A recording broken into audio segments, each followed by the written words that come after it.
Helpless around you, she got me tied up. She got me tied. What up, YouTube?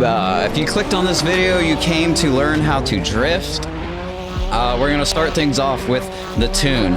So what I do for just about every single tune, anytime I go to drift a new car, an old car, or whatever, the gears don't really matter too much because every car is going to be a little bit different as far as gears.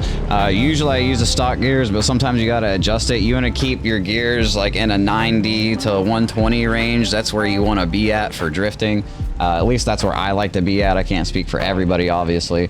But then after you do your gears, you're gonna come over and change your tires to drift tires or street tires, depending on what car you're on, because some cars don't have drift tires, they only have the street tires. And then you're gonna turn off traction control off. Then you're gonna turn your arrow all the way down. Alignment you don't really need to mess with. There's a couple things that you can change, but I'll do that in a later video explaining the alignment side of things. Then as far as your drivetrain, I always put drift power to 100, put the coast to 50, and usually leave the preload alone. The preload by default is usually pretty good for whatever car it is. And then we're gonna turn brake power to 80%. And then I usually get my brake bias to 60%. Like I said, that's just me. I recommend playing with it a little bit and getting it to where you like it.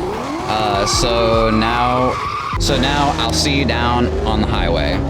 All right, here we are on the 3-lane. I came over to the 3-lane just because I didn't want to get in anybody's way, and I didn't want them to get in my way. So this is what we're gonna do. This is in third person, but we're actually gonna switch over to first person. That's just how I drift, but I'm gonna go back and re-record it so that it's in third person for you. But all you're gonna do, I'm already drifting, my bad.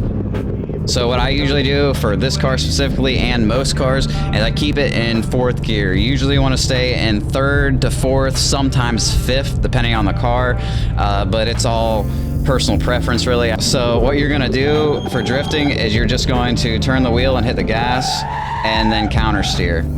So turn the wheel, gas, counter steer. Wait a second. Turn the wheel, gas, counter steer. Wait. Turn the wheel, gas, counter steer.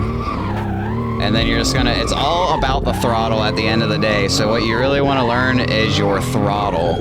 And then also how to left foot brake like I just did there, because that'll save you from running into cars. And you can also use your brakes to kind of slide your back end out a little bit so you can get around cars a little bit easier.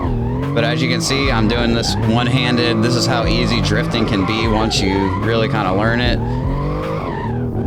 And then you can bust 360s. Just like so. And also lag super hard, because I was just lagging like super hard. But that's drifting for you in a nutshell. I'll have a more intermediate video later.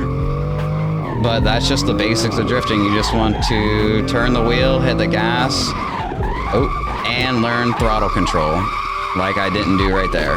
But now we're gonna try and get a clip.